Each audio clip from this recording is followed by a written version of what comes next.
Bismillahirrahmanirrahim. Assalamualaikum warahmatullahi wabarakatuh. Alhamdulillah, la haula wala quwata illa billah. Hari ini saya ingin berbagi tentang sebuah kisah dari seorang guru besar, dari seorang imam besar, yakni Imam Ahmad bin Hanbal, atau yang biasa kita sapa dengan nama Imam Hambali. Nah, pada suatu hari Imam Hambali atau Imam Ahmad bin Hanbal ini ingin sekali pergi ke kota Irak. Padahal pada waktu itu beliau tidak ada keperluan apapun, tidak ingin belajar apapun, tidak ada janji dengan siapapun. Artinya there is no something special from Iraq. Sebenarnya nggak ada suatu hal yang istimewa dari Irak, tapi entah kenapa suddenly, tiba-tiba saja pada waktu itu beliau ingin sekali pergi ke Irak gitu. Sehingga lama-kelamaan beliau memutuskan, okelah, saya akan pergi ke Irak. Nah, dikisahkan pada waktu itu beliau sampai di kota Basrah. Basrah itu adalah salah satu kota besar yang ada di Irak. Beliau sampai di Basrah itu pada waktu Isya, sholat Isya. Sehingga beliau ikut sholat Isya berjamaah bersama masyarakat di kota Basrah tersebut. Pada saat melaksanakan sholat, beliau merasa sangat sejuk sekali, sangat nyaman, tenang, sehingga beliau ingin sekali mengistirahatkan badannya sejenak dari perjalanan yang cukup jauh. Sehingga selepas sholat Isya, ketika jamaah sudah mulai pulang, beliau ingin sekali untuk berbaring sejenak. Akan tetapi di waktu yang bersamaan seorang pengurus masjid menghampiri beliau.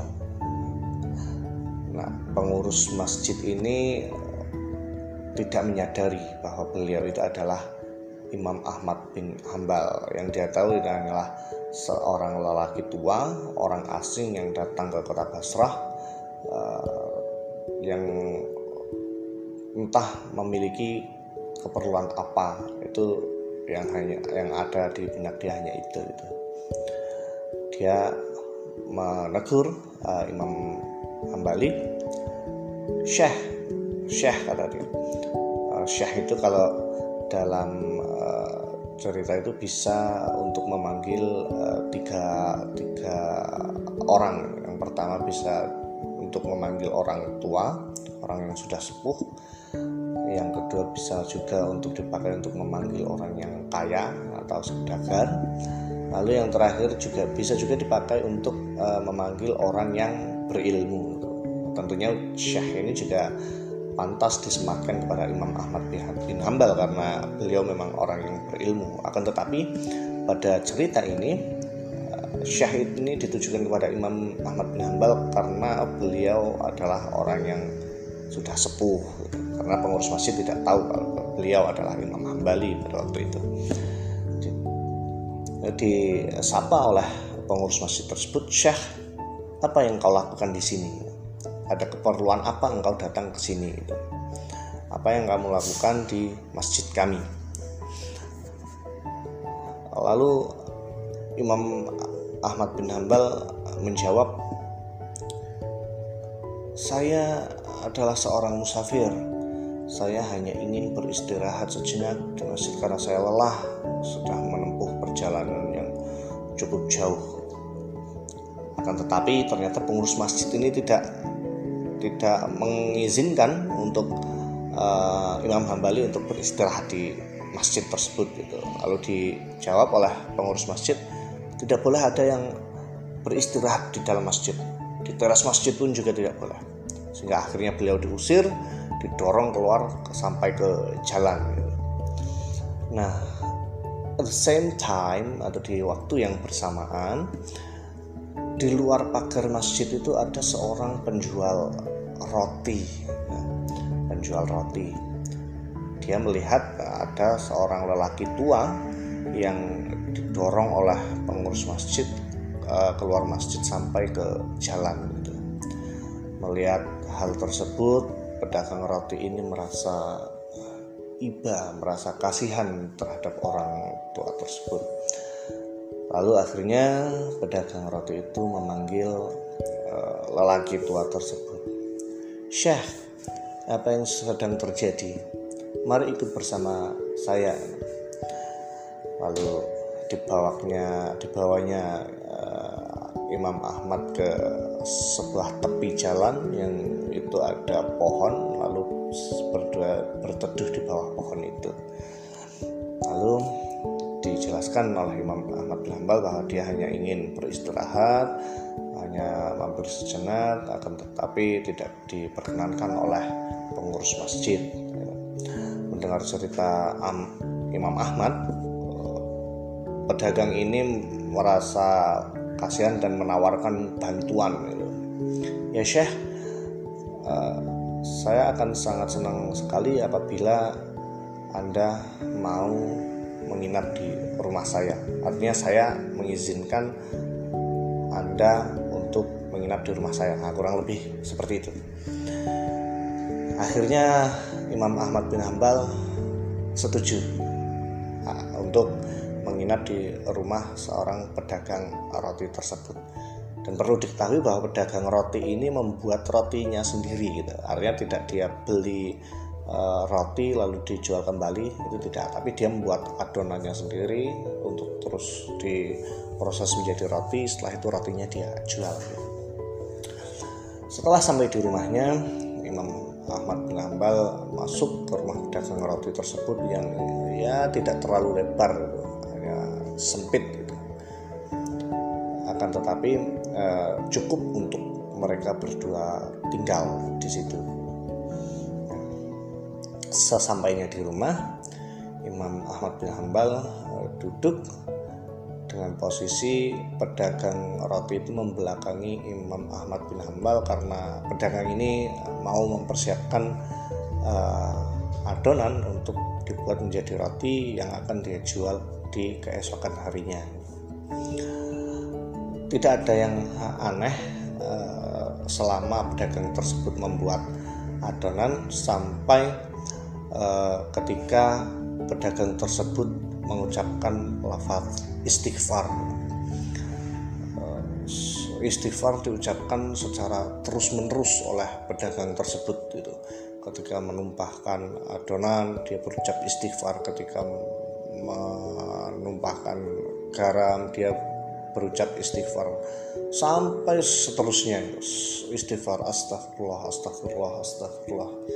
Dan ini dilakukan secara terus-menerus.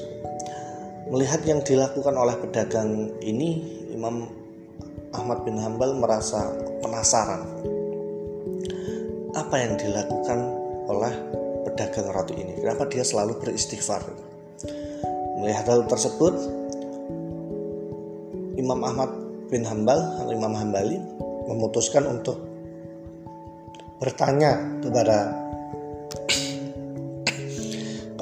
pedagang tersebut, apa yang kamu lakukan ini? Kenapa engkau selalu beristighfar dalam kegiatan membuat roti ini? Kurang lebih seperti itu.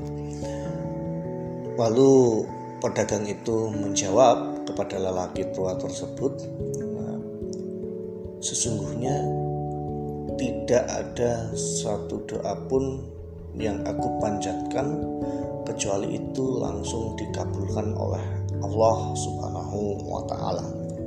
Artinya ketika dia berdoa kepada Allah, maka dia langsung dikabulkan, cepat dikabulkan.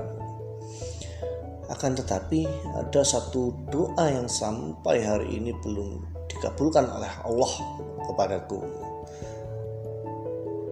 Mendengar hal tersebut, Imam Ahmad bin Hanbal penasaran. Lalu bertanya lagi Imam Ahmad, doa apa yang belum dikabulkan oleh Allah untukmu, wahai pedagang? Tanya Imam Ahmad. Lalu pedagang itu menjawab, aku sangat ingin sekali dipertemukan oleh Allah kepada Imam Ahmad bin Hambal. Mendengar hal itu, seketika itu juga Imam Ahmad bin Hambal merasa takjub dan bertakbir pada saat itu juga. Allahu Akbar, Allahu Akbar, Allah Maha Besar. Lalu seketika itu Imam Ahmad bin Hambal menjelaskan kepada seorang pedagang bahwa sebenarnya dia adalah Imam Ahmad bin Hambal. Sesungguhnya tidak ada hal lain kecuali istighfar pedagang tersebut yang dapat membawa Imam Ahmad bin Hambal dari Baghdad sampai ke kota Basrah, kecuali istighfar dari seorang pedagang tersebut gitu.